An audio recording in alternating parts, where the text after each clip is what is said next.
morning, good afternoon, good evening. In the ongoing factional war in ZANU-PF, in which President Emerson Mnangagwa is in one corner and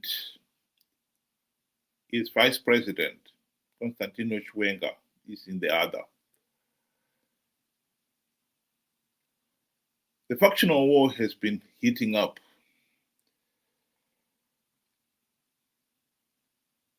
Retired General Chiwenga's main claim is that he should be allowed to succeed Mnangagwa.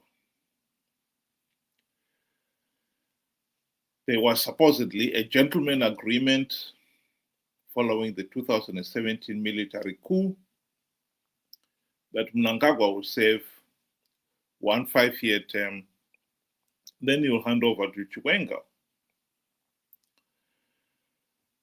Mnangagwa disregarded the gentleman agreement and stood again in 2023. And now, to the sheer frustration of his vice president, he wants to extend his stay in power beyond 2028.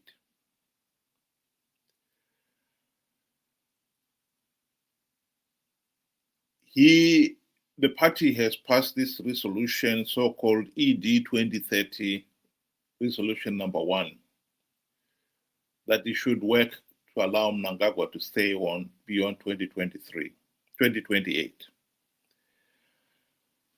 But Mnangagwa has also got a plan B, in which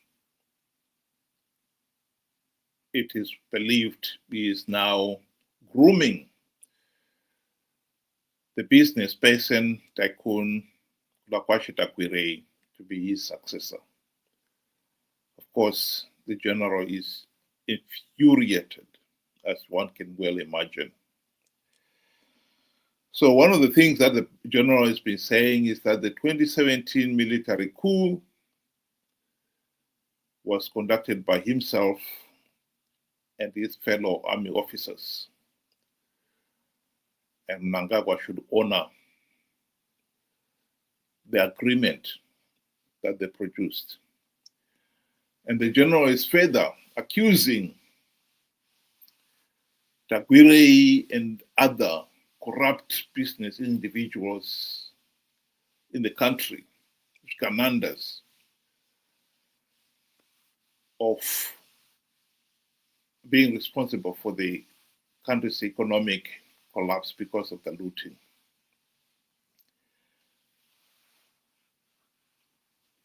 The counter argument from the Mnangagwa corner is that Chiwenga and his generals were not the only ones who masterminded the coup. According to Temba Mliswa, Tagwirei is the one who bankrolled the 2017 military coup. He gave the army 1 million liters of fuel, and he reportedly gave ZANU-PF 10 to 15 million US dollars to mobilize the ZANU-PF to support the coup.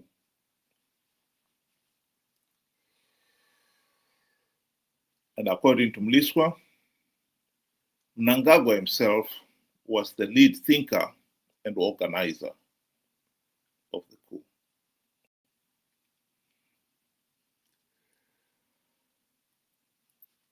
I think looking at the ZANU-PF conference resolution that ended on Saturday,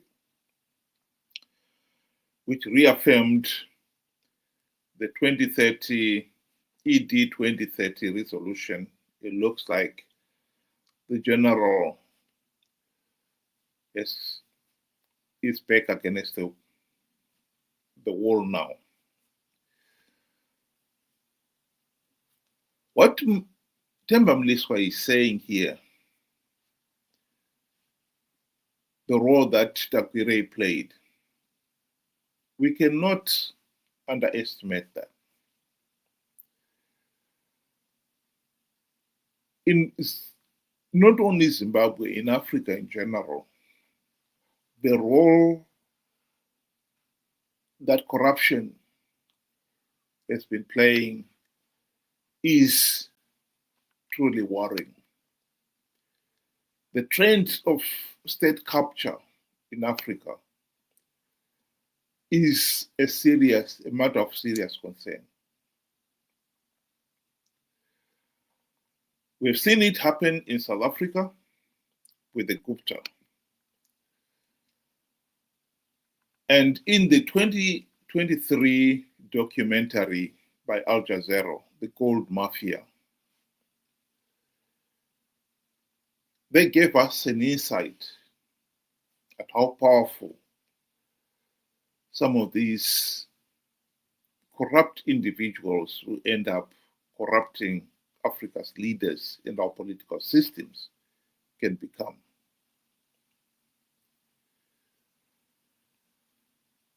Here is a short clip of the Gold Mafia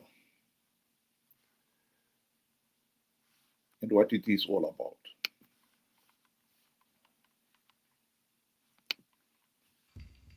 We try to move our money to find investment overseas. Mr. Stanley leads the I-Unit's undercover team. They're posing as gangsters who need to launder dirty cash from China. It's very important to get the right person. Yeah. It's a starting point, right? Yeah. I'm going to give it to you in a very crude way. As way of explanation, they're looking for a Hawala system. Yeah. To get the money out. Yeah, sure. Johnny is posing as a black market trader, our Hawala man, who moves money across borders without using banks. And the Hawala system is based on trust and connection. Yes. So We need advice. base, Yeah, infrastructure. Yes, yeah. You sure. can invest in you. Yeah, if you're Because you have all the connections. Structure already. if you have the trust. Patney claims to have the trust of Africa's leaders. Glory be to God, yeah. This is the President Mugabe. Oh my This is me. I got the award as Lifetime Africa Achievement Award. This is Uganda. That's you. This is me. Patney was made a peace ambassador by the Kenyan Council of Elders. This is the President of Kenya, Kibaki. This is the King from Ivory Coast. This is the President of South Africa at that time, Zuma. That is, of course, the AU, Africa Union Chairman at that time. You know, the Libyan President, Gaddafi. He crowned the Libyan leader Muammar Gaddafi as the King of Kings of Africa.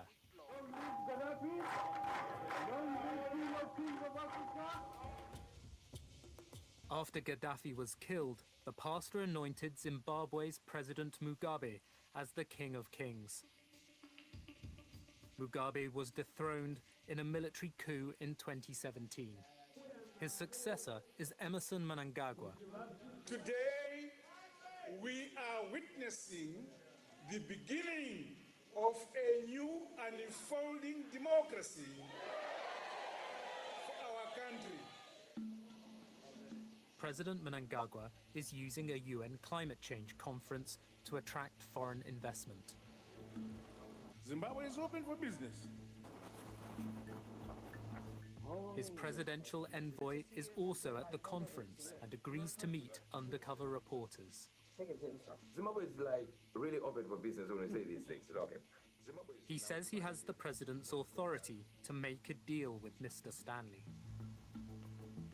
The name is plenipotentiary. Pleni simply means full potential. Means power, so full power. That means I can sign contracts, I can sign treaties with government without the president getting involved. And then they will be lying. Hubert Angel is Zimbabwe's ambassador at large to Europe and the Americas. He's part of what we call the diplomatic mafia. The truth of the matter is, bribery has become the modus operandi of our politics. During the last year, since the passing of the first resolution to allow Mnangagwa to stay in office until 2030, ZANU-PF has spent a staggering amount of money in bribing various party officials, those in the army, the war veterans, etc., to back Mnangagwa's bid to stay in office beyond 2028. This has corrupted our political system to the point where even the opposition are now in the deep pockets of ZANU-PF, and by extension in the deep pockets of the looters, because it is the looters who make all the money. And the politicians have become their puppets. As we saw in 2017, as much as Mugabe thought he was controlling the looters, Tagwirei and others, it turned out that when it suited the looters, they tamed their loyalty. Tagwirei bankrolled the military coup of 2017 just as much as he could have bankrolled the next coup. In this case here, he happens to be in Mnangagwa's camp. And no doubt, he has been the one behind Mnangagwa's generosity, buying 700 new vehicles for the army,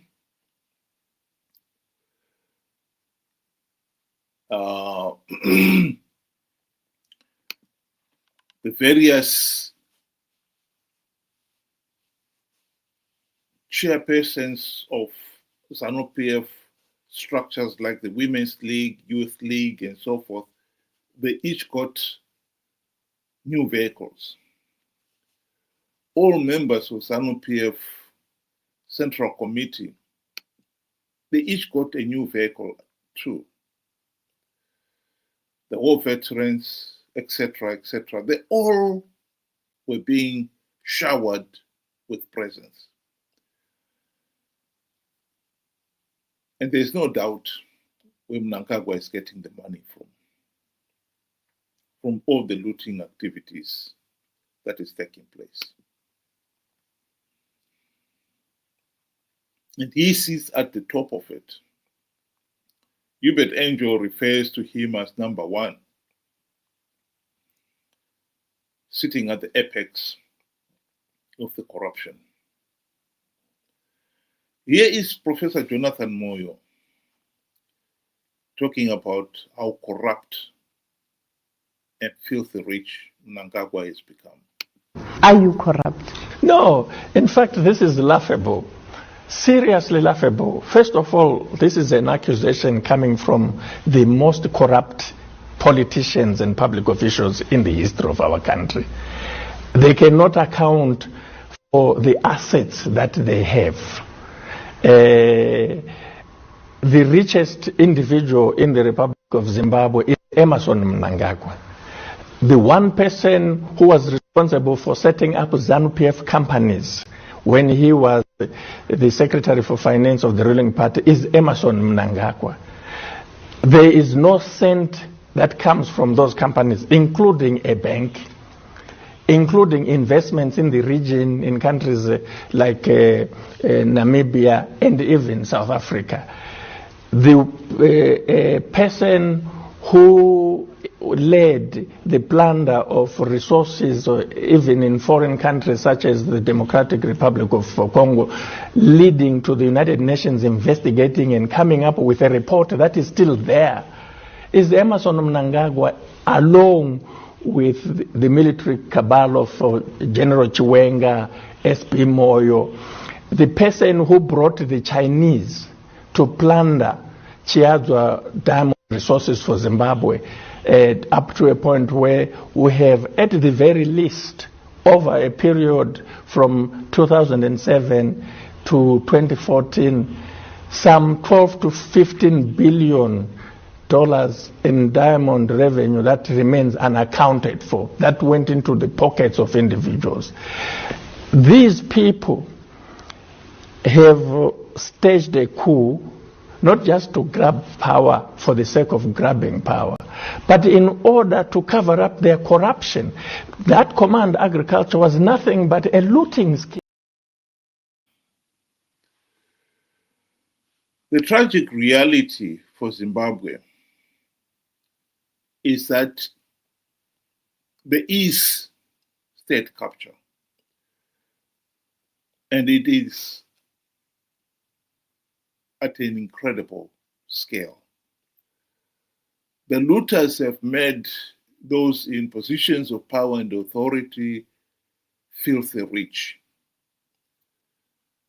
And between them and their handlers, they are calling the shots. As much as people would want to believe Zimbabwe is a democratic country, we are not. We are a captured nation. Our institutions have been completely corrupted to the core and have become utterly useless. Those with the money are calling all the shots. Ending Zimbabwe's de facto one-party state is not going to be a walk in the park.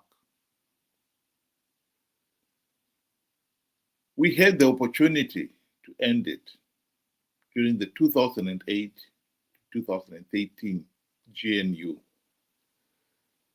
We wasted that opportunity.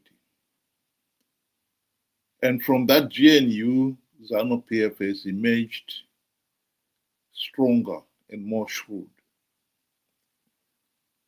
I repeat, ending the ZANU-PF dictatorship is not going to be a walk in the park. This is what the people of Zimbabwe have got to think about as we go forward.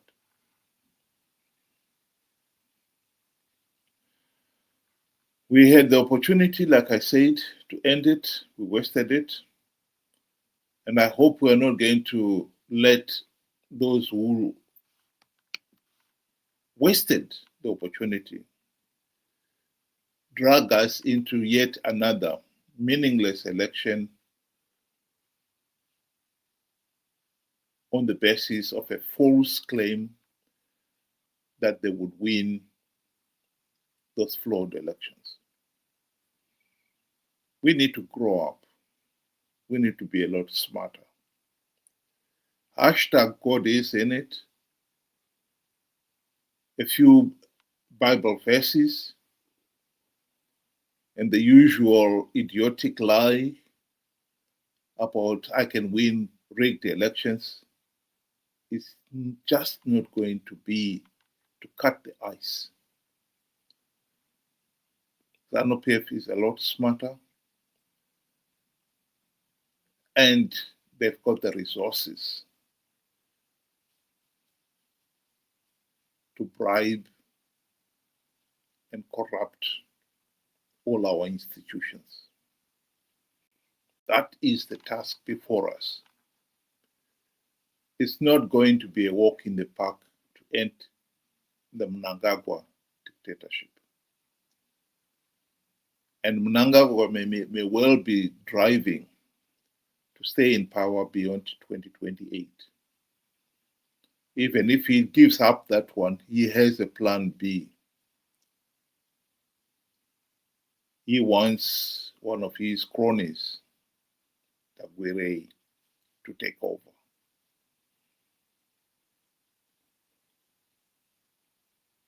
Corruption is here to stay. And we need to be a lot smarter if we're going to end this nightmare. Think about it.